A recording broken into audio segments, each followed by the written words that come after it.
तेलामध्ये मिसळ बनवतात है ना, आणि तेवढीच विकतात. तर मी माझ्या स्वतःच्या जागेमध्ये नाहीये आणि त्याच्यामुळे मग मला ऍडव्हर्टाईजची गरज नाही आहे. चला मिसळ खायला या. वडापावचा फर्स्ट बाईट घेऊन तुम्हाला मी सांगतो कसा लागतोय. जय जय शिवाजी राजाधिराज, गरजतो महाराष्ट्र करी जय घोष. सह्याद्रीचा सिंह पराक्रमी वीर, स्थापन केले स्वराज्य अढळ धीर. न्याय आणि धर्म हाच त्यांचा बाणा, जनतेचा राजा जाणता राजा. छत्रपती शिवाजी जय हो जय हो, छत्रपती शिवाजी जय हो जय हो. नमस्कार मंडळी. मराठी माणूस झुकतो पण तो फक्त छत्रपती शिवाजी महाराजांसमोर, आणि मराठी माणूस वागतो तो फक्त शिवाजी महाराजांच्या पायी नतमस्तक होण्यासाठीच.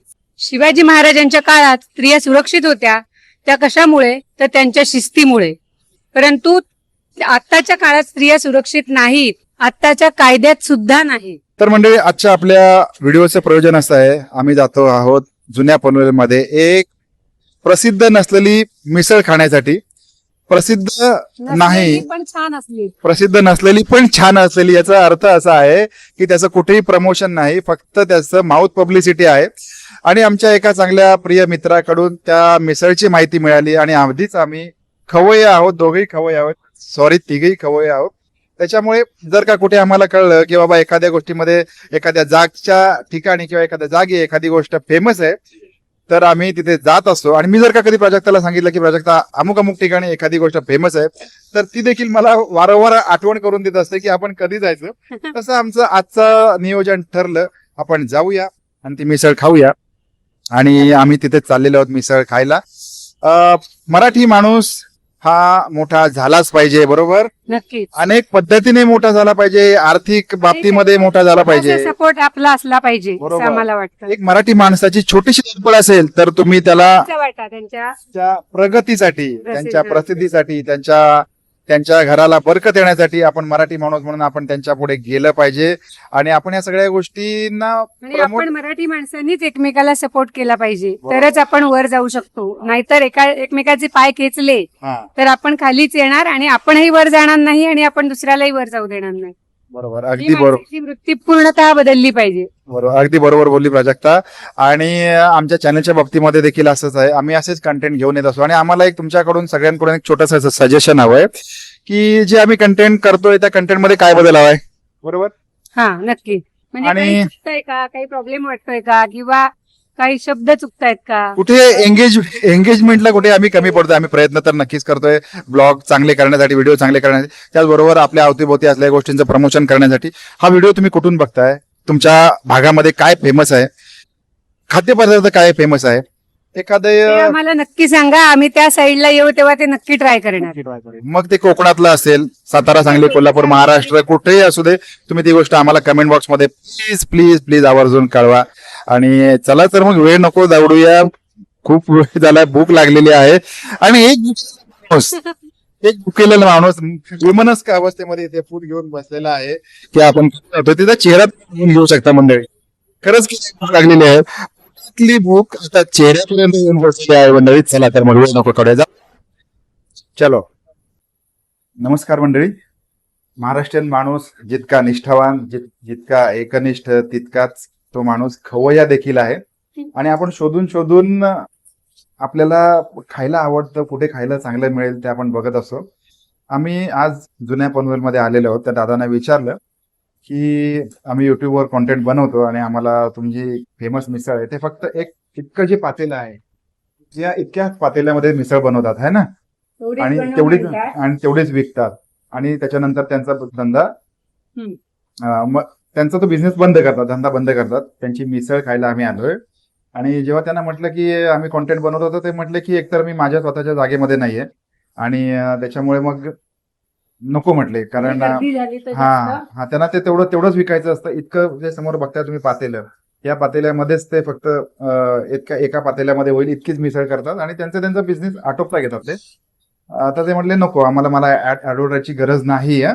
या सोशल मीडियाच्या जगामध्ये जिथे तुम्हाला तुमचं उत्पादन खपवायचंय त्या ठिकाणी त्यांनी असं म्हटलं की मला ऍडव्हर्टाईजची गरज नाही. त्यांनी म्हणजे इतकं माणूस सुद्धा मराठी माणूस इतका सॅटिस्फाईड असतो, इतका सॅटिस्फाईड असतो की नाही मला गरज नाहीये, मला माझी जाहिरातीची गरज नाही, मी ओके आहे, तर हरकत नाही. त्याने आम्हाला ते त्यांचं बरोबर आहे, कारण जाहिरात न करताच त्यांच्याकडे आत्ताही गर्दी आहे. बरोबर जाहिरात न करताच गर्दी आहे ही गोष्ट आहे. आणि त्यांनी एवढी बनवून आणलेली मिसळ साधारण 11 वाजेपर्यंत संपून जाते. ऍक्च्युअली ही नाही बनवलेली आहे, त्यांच्या त्या गाडीवरती एक छोटीशी गाडी आहे, त्या गाडीवरती एवढीच बनवली. पातेलं आहे. हा एका पातेल्यामध्ये बनलेली आणि समोरच एक छोटासा गाळ आहे. ते म्हटलंय तुम्ही बसून निवांत ही मिसळ एन्जॉय करू शकता, खाऊ शकता. आणि त्यांनी आदराने आम्हाला इथे त्यांचं store आहे मला सांगितलं, वाटतं. त्यांचं स्टोअर आहे, छोटासा एकच टेबल आहे, तुम्ही बघू शकता. आणि याच्यामध्ये सुद्धा एक छोटासा व्यवसाय करू शकतो, होऊ शकतो. काय सांगशील कशी आहे मिसळ? छान आहे. हा? टेस्ट मस्त आहे. मिसळचं नाव माहित नाही, मिसळचं गाव माहित नाही, तरी देखील ही गुमनाम मिसळ आपण खायला आलोय, जिचं नाव गाव पत्ता काहीच माहिती नाही आणि आम्ही तुम्हाला सांगणारही नाही. टेस्ट छान आहे. चांगलं आहे. अनबिटेबल, तू खा. अनकॉम्प्रोमाइज अशी गोष्ट आहे. ईश्वरी काय सांगशील कशी आहे मिसळ?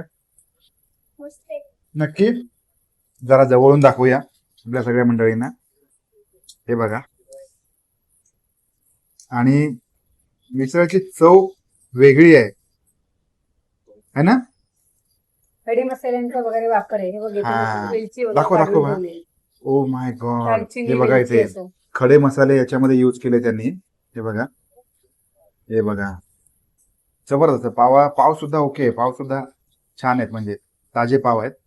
आणि मिसळ देखील झकास आहे. आपल्याला रस्सा मला वाटतं कमी पडणार आहे. हवाय. हम्म. घेऊन या तुम्ही. हो, घेऊन येऊया आपण. मंडळी, महाराष्ट्रीयन माणसासाठी वडापाव ही अशी गोष्ट आहे ना की त्याला रात्री 2 वाजता सुद्धा सांगितलं झोपेतून की मला वडापाव खायचा आहे, तर तो तयार होणार अशी गोष्ट आहे. आणि आज हा वडापाव आणि मिसळ आपण दोन्ही गोष्टी पहिल्यांदा खातोय. चटणीची चव मी अगोदरच टेस्ट केली, आंबट गोड आहे, छान आहे. आणि हा वडा देखील, वडापावचा फर्स्ट बाईट घेऊन तुम्हाला मी सांगतो कसा लागतोय. हो प्रतिम, जकास. दोघांचं मिळून कॉम्बिनेशन जे आहे ना इतकं भारी आहे. आंबट गोड चटणी आणि यांचा वडा. Thank you very much. चला मिसळमध्ये सुद्धा आपण डीप करून बघूया कसं लागतंय.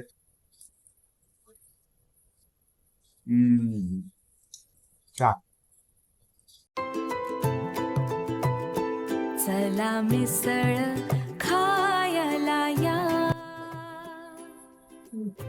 छान. चटणी देखील छान आहे. वाटतंय टेस्ट. ठीक आहे, खाऊन बघूया. चला मिसळ खायला या.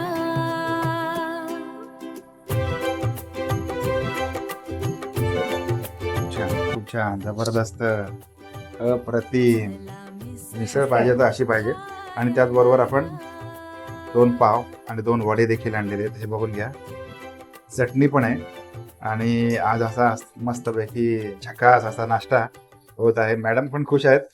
मॅडम पण आमच्या बऱ्यापैकी खवय्ये आहेत, त्यांना सुद्धा बाहेरचं तिखट चटपटीत जास्त खायला आवडतं, स्पायसी असेल. स्पायसी जास्त आवडतं. आणि त्यामध्ये मिसळ असेल तर अजूनच आवडतं.